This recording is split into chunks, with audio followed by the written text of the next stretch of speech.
Masters या PhD में admission ले या ना ले। उसके अलावा सीएससी स्कॉलरशिप जो कि फुली फंडेड स्कॉलरशिप होते हैं, चाइनीज गवर्नमेंट की तरफ से होता है। मतलब रजिस्ट्रेशन कब स्टार्ट होगी और डेडलाइन कब है?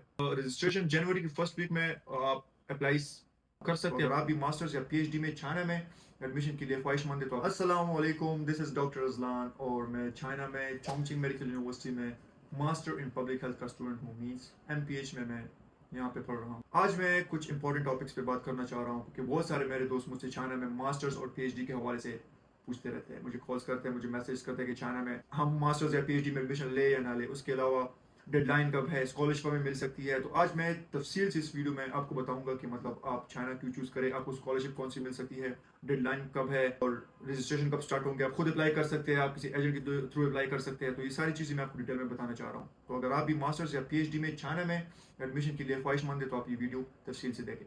सबसे पहले मैं बात करूंगा कि हम चाइना को क्यों चूज करें। चाइना एक वेल डेवलप्ड कंट्री है, एजुकेशन के लिहाज से one of the best country है। चाइना में यूनिवर्सिटीज टॉप रैंकिंग यूनिवर्सिटीज में आती है। इसके अलावा आपको बहुत अच्छा इन्वायरमेंट, फ्रेंडली इन्वायरमेंट मिल सकता है। आपको मतलब आसानी होती है, पाकिस्तानियों के लिए खासकर आपको मतलब बहुत सहूलियत मिल सकती है। ठीक है, उसके अलावा मैं दूसरी चीज़ पे बात करूंगा जो कि है स्कॉलरशिप। यहाँ पे चाइना में 3 किस्म के मेन जो स्कॉलरशिप है वो 3 किस्म के है, बाकी बहुत सारे हैं लेकिन मेन स्कॉलरशिप वो 3 किस्म के है। सबसे पहले नंबर पे आता है सीएससी। जो लोग चाइना के बारे में वाकिफ है उनको पता होगा कि सीएससी स्कॉलरशिप क्या होता है। सीएससी स्कॉलरशिप जो कि फुली फंडेड स्कॉलरशिप होते हैं, चाइनीज गवर्नमेंट की तरफ से होता है और इसमें हमको tuition fees, hostel fees, insurance, आपको सब कुछ फ्री होता है। आपका मेडिकल फ्री होता है। उसके अलावा आपको 3000 RMB मास्टर्स में और 3500 से लेके 4-5-6,000 RMB तक आपको पीएचडी में मिल सकता है। ये होता है सीएससी स्कॉलरशिप। उसके अलावा दूसरे नंबर पे आता है प्रोविंशियल स्कॉलरशिप जिसको हम मेयर स्कॉलरशिप बोलते हैं। उसमें भी तकरीबन स्टाइपेंड एक ही जितना होता है लेकिन थोड़ा बहुत फर्क होता है क्योंकि मेयर स्कॉलरशिप में हमें 10 मंथ्स स्टाइपेंड मिलता है और सीएससी में हमें 12 मंथ्स मिलता है। थोड़ा बहुत फर्क होता है, बाकी इतना कोई खास फर्क नहीं है। उसके अलावा यूनिवर्सिटी स्कॉलरशिप है तो वो यूनिवर्सिटी पे डिपेंड करता है, आपके मार्क्स पे, आपके एकेडमिक परफॉर्मेंस पे पीछे डिपेंड करता है कि आप कितने, आपका स्कोर कितना है। तो आपको यूनिवर्सिटी उस लिहाज से 2500-3000 RMB आपको स्टाइपेंड मिलेगा। पाकिस्तानी में अब अगर मैं कन्वर्ट करूं तो पाकिस्तानी रुपीस में ही तकरीबन 1,20,000 से लेकर 1,50,000 रुपए बनते हैं पाकिस्तानी में। तो मेरे ख्याल से बहुत अच्छी ऑफर होती है कि अगर आपको आपका ट्यूशन फ्री होता है, आपका हॉस्टल फ्री होता है, इंश्योर मतलब सब कुछ फ्री होता है आपका और आपको 1,20 से 1,50 मिलते हैं। पाकिस्तान में लोग आजकल जो हालात है तो मुझे नहीं लगता कि इतने पैसे कोई जॉब करके भी कमा सकते। उसके अलावा अगर आप खर्च की बात करें तो यहाँ पे खर्च इतनी नहीं है। अगर मैं कहूँ कि आप आराम से पाकिस्तानी 30-40 हज़ार रुपए यहाँ पे आप अपने खर्चे के लिए सेव करें और बाकी आप पाकिस्तान भिजवा सकते हैं, आप अपने लिए सेविंग कर सकते हैं, तो आप कर सकते हैं। मेरी तरफ से अगर आप मुझसे पूछे तो मैं आपको सजेस्ट करूंगा बिल्कुल आप अगर आप चाइना के बारे में डिसीजन लेते हैं तो चाइना एक अच्छा ऑप्शन है।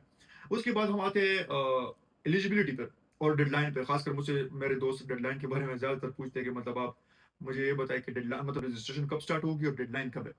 तो देखिए रजिस्ट्रेशन जनवरी की फर्स्ट वीक में आप अप्लाई कर सकते हैं, अप्लाई स्टार्ट हो जाती है। आप अगर किसी के थ्रू अप्लाई करते हैं तो आप उसको अपनी सीवी वगैरह अभी से सेंड करें क्योंकि चाइना में आपको पता है एजेंट्स वगैरह सीट्स ले लेते हैं पहले से एडवांस में। यूनिवर्सिटी से बात करते हैं, मतलब प्रोफेसर से बात करते हैं, तो वो फिर जो बंदे उनको पैसे देते हैं या मतलब जो पहले उनको उनके साथ रब्ता करते हैं तो उनको वो सीट दे देते हैं। आपको पता है चाइना में यहाँ पे इतनी सीट्स होती नहीं है, खासकर सीएससी स्कॉलरशिप जो होती है, क्योंकि हर बंदा चाहता है कि मुझे सीएससी स्कॉलरशिप मिले।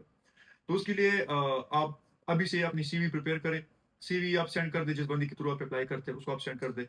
उसके अलावा आप जो डॉक्यूमेंटेशन होंगे मैं आपको मेंशन कर दूंगा क्या डॉक्यूमेंट्स रिक्वायर्ड होंगे। वो डॉक्यूमेंट्स आप प्रिपेयर कर ले, अपना एक फाइल बना ले, वो आप सेंड कर दें उन बंदों को। या अपनी अगर आप खुद अप्लाई करते हैं तो आप यूनिवर्सिटी की वेबसाइट पर जाकर अप्लाई कर सकते हैं। वो डॉक्यूमेंट्स आपको मैं सारे मेंशन कर दूंगा जो डॉक्यूमेंट्स रिक्वायर्ड होते हैं।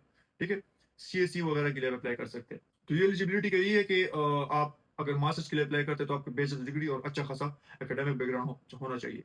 मतलब ये नहीं कि आपके मार्क्स बहुत स्लो है, क्योंकि जाहिर बात है अगर आपको स्कॉलरशिप देते हैं चाइनीज तो वो आपका ये भी देखेंगे कि आपका एकेडमिक बैकग्राउंड कैसा है। पीएचडी के लिए आपको मास्टर्स की डिग्री चाहिए होगी, रिसर्च प्रपोजल चाहिए होगा, स्ट्रॉन्ग एकेडमिक परफॉर्मेंस उसके लिए भी चाहिए होगा जो आपका बैकग्राउंड है, सही है। और सुपरवाइजर के एक्सेप्टेंस लेटर चाहिए होंगे जो आपके मास्टर का सुपरवाइजर था। उसके अलावा अगर मैं लाइफ की बात करूँ, चाइना में लाइफ कैसी है एक दफा फिर, तो चाइना एक बहुत सेफ कंट्री है, आपको सबको पता है। मतलब जो चाइना में मेरे बहुत सारे दोस्त रहते हैं तो उनको भी पता है, बाकी जो पाकिस्तान में है उनको भी पता होगा काफी। ट्रांसपोर्टेशन यहाँ पे बहुत सस्ती है, टेक्नोलॉजी बहुत आगे है, लाइफ बहुत इजी है यहाँ पे। उसके अलावा फूड हलाल आपको मिल सकता है, ऐसी कोई बात नहीं है कि चाइना में बहुत सारे लोग मेरे मेरे दोस्त मुझसे पूछते हैं जो चाइना पहले नहीं आए, कहते कि हलाल फूड तो मिल जाता है, कोई इतनी बड़ी बात नहीं होती। उसके अलावा अगर आप सोच रहे हैं कि मैं चाइना में एडमिशन करूँ तो बिल्कुल आप अगर मुझसे पूछे तो मैं आपको यही कहूँगा कि यस यू कैन चाइना एक अच्छा ऑप्शन है आपके लिए, और आप यहाँ से आपको एक गेटवे मिल जाता है, आप और कंट्रीज में एडमिशन कर सकते हैं। यहाँ से आप पीएचडी के लिए किसी और कंट्री जा सकते हैं, आपको जॉब्स ऑफर होंगी और कंट्रीज से। आप अगर वो नहीं करते, चाइना में आप बिजनेस कर सकते हैं अपना, बहुत अच्छा ऑप्शन है। आपको पता है पाकिस्तान में जितना भी जो भी कुछ आता है वो सारा चाइना से ही आता है, तो आप चाइना में बिजनेस कर सकते हैं, अपने लिए और कंट्रीज के लिए अप्लाई कर सकते हैं। खासकर जितने मेरे डॉक्टर्स दोस्त हैं, जो मेरे डॉक्टर्स फ्रेंड्स हैं जिन्होंने पाकिस्तान से चाइना से एमबीबीएस किया हुआ है, आपको पता है पाकिस्तान में आजकल जॉब्स के बहुत मसले हैं। और उसके अलावा वो चाहते हैं कि मैं किसी और कंट्री में जाऊँ, दुबई वगैरह चला जाऊँ, और उसके अलावा यूसीएमएलई क्लियर करके अमेरिका चला जाऊँ, प्लेब क्लियर करके मैं यूके चला जाऊँ, तो वहाँ से आपको इतनी अपॉर्चुनिटीज नहीं मिलेंगे, आपको अपॉइंटमेंट्स वगैरह के मसले आएंगे। आप चाइना में अगर मास्टर्स करेंगे उसके साथ साथ आप ये चीज़ भी कर सकते हो। अगर आपने स्टडी की हो तो आप इजीली यूसीएमएलई प्लेब वगैरह यहाँ से करके वहाँ जा सकते हैं। तो ये कुछ बात थी आज की वीडियो में। उसके अलावा अगर आपको कोई किसी किस्म की भी कोई क्वेश्चन हो, आप मुझसे बिल्कुल फ्री पूछ सकते हैं। मैं आपके लिए अवेलेबल हूँ 24 आवर्स में, आपको मैसेज वगैरह के का रिप्लाई दे सकता हूँ। और अगर आप चाहते हैं कि मैं आपके लिए अप्लाई कर दूँ तो वो भी कर सकता हूँ, कोई मसला नहीं है, आप मेरे से रब्ता कर सकते हैं। और उसके अलावा जो भी क्वेश्चन है आप मुझसे पूछ सकते हैं। Thank you so much for watching my video, और इंशाल्लाह मुलाकात होगी फिर। अल्लाह हाफिज़।